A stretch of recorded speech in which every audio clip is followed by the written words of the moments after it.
Let us learn about reported speech. Let us learn about reported speech. very good. Let us learn about reported reported reported speech. Dear students, speech can be divided into two parts. तकरीर जिसको आप कहते हैं, कलाम जिसको आप कहते हैं, आप उसको दो हिस्सों में तकसीम करते हैं. एक है, लिखेंगे यहां, स्पीच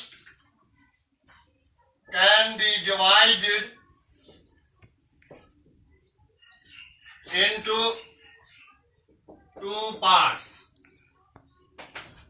एक को हम कहते हैं direct speech, DIRECT SPEECH speech, और दूसरे को हम बोलते हैं indirect speech.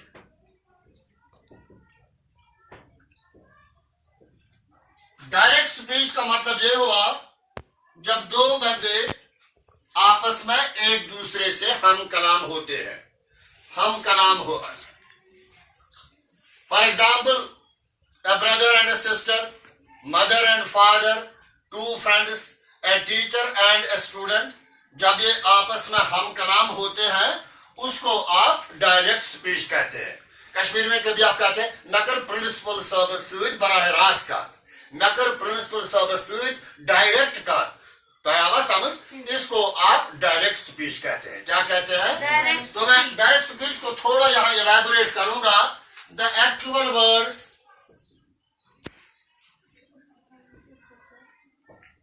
of a speaker is called direct, DIRECT, direct speech. ये बात समझ आई? जब कोई बंदा अपने मुंह से कोई कलाम निकालता है तब तुम पानी कलाम आसान बराह रास्त पानी का बेसिस का पानी का sir I cannot attend the class today because of illness. For example, यानी टीचर तो स्टूडेंट तो प्रिंसिपल बराह रास्त का करन, स्टूडेंट से बोल था सर मुझे इजाजत है एक आध सेंटेंस बोलने की, मैंने आज स्कूल का काम नहीं किया या कल मैं स्कूल नहीं आ सकती. इसको आप डायरेक्ट स्पीच कहते हैं. क्या कहते हैं? Direct speech. इसीलिए मैंने लिखा यहाँ the actual words of a speaker is called direct speech. Is called direct speech. or direct, DIRECT, direct narration.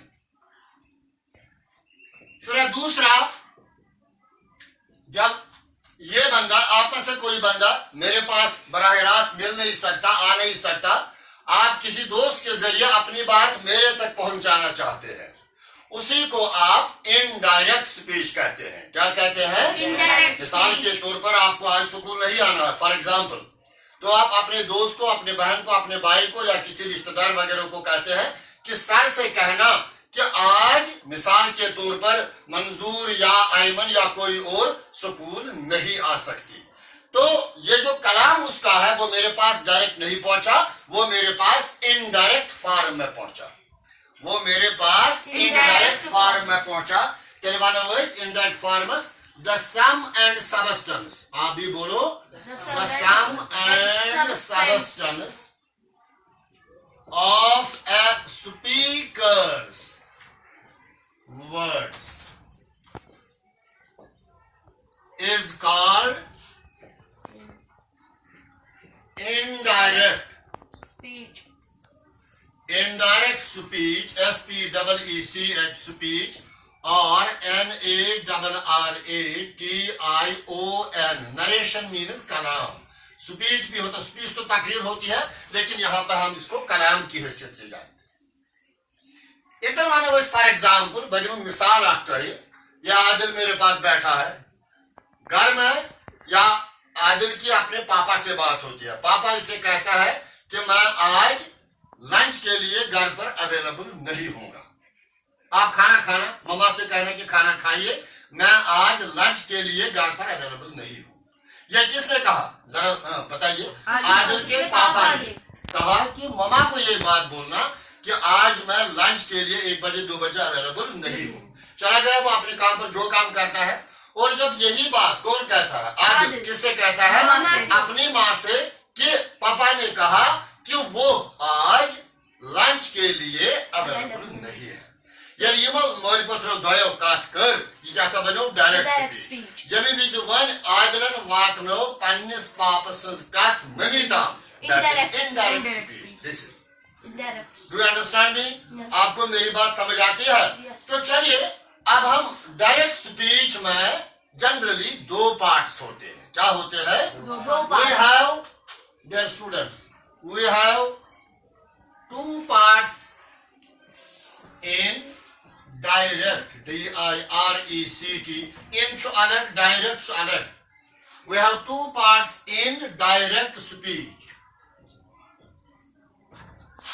Number 1, we have a reporting verb. Number 2, we have a reported, R-E-P-O-R-T-E-D, reported speech. मेरी तरफ आपकी ध्यान है, जब आप narration करते हैं, reported speech सीखते हैं या करते हैं, इसमें बेटा 2 हिस्से होते हैं। किसमें होते हैं? डायरेक्ट नरेशन में 2 हिस्से होते हैं। एक होता है रिपोर्टिंग, क्या सुना फिर? Reporting. Reporting verb, the word that starts the word that starts the reported speech is called reporting verb. ये मैं मुख्तसर में लिखूं यहाँ, reporting verb. For example,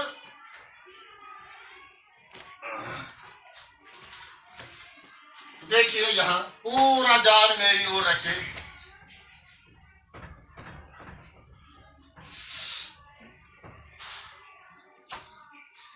The teacher said,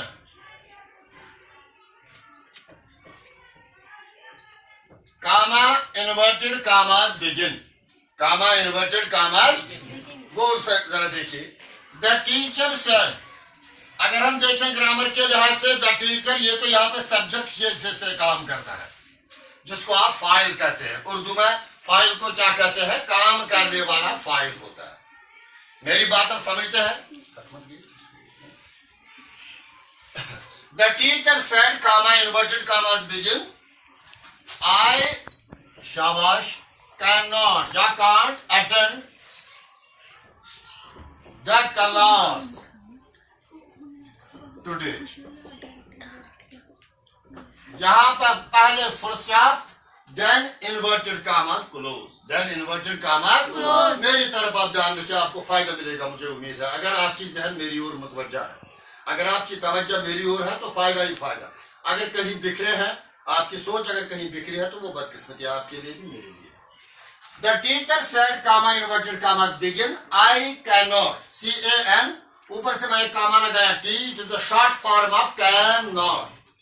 Cannot क्या होता है? जिसको आप अंग्रेजी में कहते हैं, अगर मैं बीच में बोलूं, कंट्रैक्शन इसको आप बोलते हैं। जब आप किसी लॉन्ग वर्ड को, बड़े वर्ड को शॉर्ट फॉर्म में तब्दील करते हैं, उसको बेटा आप कंट्रैक्शन कहते हैं। क्या कहते हैं? एक्चुअली ये है आई कैन नॉट। आप भी बोलो, आई can not attend the class today. अगर ये टुडे, चूंकि ये लंबा चौड़ा मामला इस तरह से बनता है, मैं इसमें थोड़ा, आई can not attend the class because of BECAU, because of illness, बीमारी की वजह से मैं आज क्लास को पढ़ा नहीं सकता। तकलीफ शुमे या बीमार क्या शो बन से हक क्लास पढ़ने बिठाना तो यूस ये गोरजुक हिस्सू द टीचर सेट। जनरली हम बच्चों को कहते हैं कि इसी को आप रिपोर्टिंग वर्ब कहते हैं। क्या कहते हैं? और ये जो सेट के बाद जितना भी कुछ आता है, ये कहने वाले ने क्या कहा? कहने वाले ने कहा कि टीचर तो यहाँ पे कहने वाला है, जिसको आप उर्दू में फाइल, अंग्रेजी में सब्जेक्ट कहते हैं। अंग्रेजी में आई can not attend the class because of illness. बीमारी की वजह से, तकलीफ की वजह से मैं क्लास अटेंड नहीं कर सकता। अब देखिए जरा, जब आप इसी सेंटेंस को, इसी डायरेक्ट स्पीच को, इसी डायरेक्ट नरेशन को इनडायरेक्ट में आप तब्दील करना चाहते हैं, किसमें करना चाहते हैं? मेरी ओर ध्यान रखिए प्लीज, यह आपको काम आएगा। The teacher said Yemgiz va aysir direct शुकारुन गुबुरमियोन इनडायरेक्ट का शुकारुन, इसमें हमें पंक्चुएशन का ख्याल रखना पड़ता है। पंक्चुएशन का मतलब होता है रुमूज अवकाफ, different symbols and signs that we use while writing something. कभी आप पैरा लिखते हैं, कभी आप मजमून लिखते हैं, कभी आप सेंटेंस लिखते हैं, उसमें आप मुख्तलिफ ये जो सिंबल्स एंड साइंस का ख्याल रखते हैं। कहीं आप फुल स्टॉप का लगाना होता है आपको जब सेंटेंस क्लियर होता है, कंप्लीट मीनिंग में होता है। कभी आप कामा का, कभी आप इन्वर्टेड कामास बिगिन, इन्वर्टेड कामास क्लोज, कभी आप नोट ऑफ इंटरोगेशन, कभी आप नोट ऑफ एक्सक्लेमेशन का इस्तेमाल करते हैं। जब हम इन चीजों का इस्तेमाल करते हैं तब हम कहते हैं कि मैंने इस पैराग्राफ को पंक्चुएट किया, मैंने इस पैराग्राफ को, माशाअल्लाह जब आप बड़े हो जाएंगे, ऊंचे वाली क्लासों में जाएंगे, तब आप इन चीजों को वहां पर डिटेल में सीखेंगे। लेकिन थोड़ी बहुत जो मैं आपको जानकारी देना चाहता हूं कि ये कामा जो है या इन्वर्टेड कामा बिगिन है, कामा मैंने लगाया, द टीचर सेड हो गया, ये द टीचर सेड, टीचर है सब्जेक्ट, सेड है वर्ब, और इसको हम ज्वाइंटली कहते हैं क्या? Reporting, REPORTING, reporting verb. तो यह सर से हिस्सा ये तनसन कामा पत इन्वर्टेड कामास लगान छु begin, inverted commas begin, non से कामा ये तनसन गुबुरमियोन तना डाकुन का ध्यान, शाबाश। हाँ, यहां से आपने शुरू किया आई को आप जनरली लिखते हैं कैपिटल फॉर्म में, और जब आप सेंटेंस शुरू करते हैं तो first letter of each sentence begins with a capital letter. I can not attend the class because of illness, because of देखो बिकॉज इसमें क्या होता है, अगर यहाँ रिपोर्टिंग वर्ब में वर्ब जो है वो सिंपल पास्ट में है, किसमें है बेटा? Simple past. फर्ज करो तो अक्सर बचन कंफ्यूजन गसान, कमीज सोच या दानिश कमीज पे फिक्री तरह मैं और अगर भाई ये अलग अलग करें, द टीचर कैसे बनो वतन आदिल सब्जेक्ट यानी फाइल, यानी काम करने वाला, यानी काम करने, शाबाश। सेड कहा, सेड क्या छो? वर्ब सेकंड फॉर्म, फाइल की दूसरी सूरत, फाइल की दूसरी सूरत, शाबाश। The teacher said comma inverted commas begin, I can not attend the class because of illness, बीमारी की वजह से मैं क्लास अटेंड नहीं कर सकता। अब क्योंकि इसी सेंटेंस को या इसी डायरेक्ट स्पीच को हमें इनडायरेक्ट में चेंज करना है, किसमें चेंज करना है? बगल के लिए ये टेंशन था भाई unchange, you see said to your reporting verb always remains unchanged, always remains unchanged। पहली बार को लेकर the teacher, देखिए the teacher said, PR simple form, said comma। dear students, यहाँ कामा और इन्वर्टेड कामा को जब आप रिमूव करते हैं, हटाते हैं, खत्म करते हैं, क्या इस्तेमाल करते हैं? दैट का इस्तेमाल करते हैं। अक्सर बच्चों मैंने जितने भी, कभी कभार मुझे मौका मिलता है, मैं किसी क्लास 12th या 10th को इवैल्यूएट करता हूं, तब अक्सर बेशतर जो ये मैं देखता हूं 2-4 मार्क्स होते हैं, उन बेचारों को पता ही नहीं होता है कि कंजक्शन दैट का इस्तेमाल कहाँ करना है और कहाँ नहीं करना है। शायद या तो अपनी कमी की वजह से, ध्यान न देने की वजह से, या टीचर हजरात के न दिखाने की वजह से, न समझाने की वजह से उस कंजक्शन का वो सही ढंग से इस्तेमाल नहीं करते हैं। कहाँ कंजक्शन इस्तेमाल करना है और कहाँ इसका इस्तेमाल नहीं करना है। Do you understand me? Yes. यदि ऐसी बोर्ड पकनाओ ये नरेशन चेंज और इस पूछो कुन जाय छुन ऐसे ये इस दैट का हमें लाजमन हर जगह इस्तेमाल नहीं करना है। मतलब तो ताइमज में कहा बचन हस तेरे कदन छे दैट इस्तेमाल करन ये ऐसे स्टेटमेंट सेंटेंसेस शासन, क्या से शासन यानी सिंपल सेंटेंस शासन। सेंटेंस वारिया किस्म, कभी हमें इंटरोगेटिव है, कभी हमें नेगेटिव है, कभी हमें असर्टिव है, कभी हमें इंपरेटिव है। Do you understand me? यदन अस आख स्टेटमेंट सेंटेंस इस्तेमाल करान छ जनरली हज छ अस तदनसन कंजक्शन दैट टुक इस्तेमाल करा। Is it clear to you? शाबाश बेटा। The teacher said that one छ जनरली वना बचस आम शुरू व्याद आया सुगसा हियस मस्ताती आया सुगसा हियस याश थोबतन रटक लगम टीचर लगम नस आया छ, but actually the fact is, हकीकत तो यह है कि हमें आई को रिपोर्टिंग वर्ब के सब्जेक्ट के प्रोनाउन में चेंज करना है। सब्जेक्ट के प्रोनाउन में चेंज करना है। इसे government the teacher said that I का मैंने कहा अब लेना है टीचर के प्रोनाउन में। टीचर के Pronoun. मिसाल के तौर पर the teacher is in the class पद वन को स्वास्थ्य बड़े प्यार सान पढ़ना स्वास्थ्य रेगुलर पढ़ना स्वास्थ्य सफाई सान पढ़ना टीचर से जाए जिसको लफ्ज इस्तेमाल करे उसी को आप प्रोनाउन कहते हैं। क्या कहते हैं? Pronoun. तो टीचर के बजाय यहाँ पे मैं क्या इस्तेमाल करूंगा? अगर ये फीमेल टीचर है तो शी, अब ये मेल ही है, अब हम आई के बजाय ही का इस्तेमाल करेंगे। तो आई के बजाय हम ही का the teacher said that he थोड़ा गोबरा जान उनका जान please the teacher said that he I बजाय क्या करना इस्तेमाल ही। This is the third person singular pronoun. This is the third person singular Pronoun. Very good. The teacher said that ही।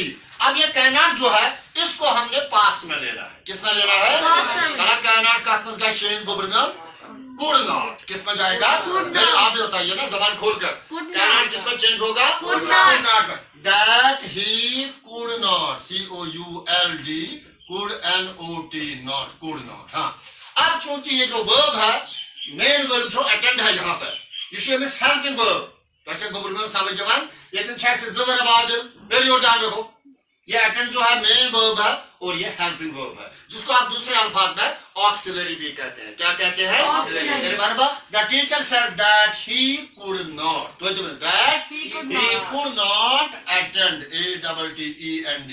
अक्सर बच्चों को मैंने देखा है लिखते अटेंडेड कभी लिखते हैं। जब आपने यहाँ हेल्पिंग वर्ब को या ऑक्सिलरी को पास्ट में चेंज किया तब आपको मेन वर्ब चेंज करने की कोई जरूरत नहीं है। Is it all right? Do you follow me? Are the things clear to you? शाबाश। That he could not attend the शाबाश क्लास शाबाश बिकॉज ऑफ इलनेस। और यहाँ पे एक इंपॉर्टेंट बात हो जाती है this inverted commas begin inverted commas are remove and as well as जब आप स्टेटमेंट सेंटेंस की बात करते हैं तब आप शाबाश ये कंजक्शन दैट का इस्तेमाल करते हैं जिससे हमारा रिपोर्टिंग वर्ब और रिपोर्टिंग स्पीच कंबाइन होता है या मिल जाते हैं। किसकी बदौलत? शाबाश कंजक्शन दैट। और यहाँ पे एंड में फुल स्टॉप का इस्तेमाल होता है और इन्वर्टेड कॉमास क्लोज का रिमूवल होता है यानी हम उनको हटा देंगे।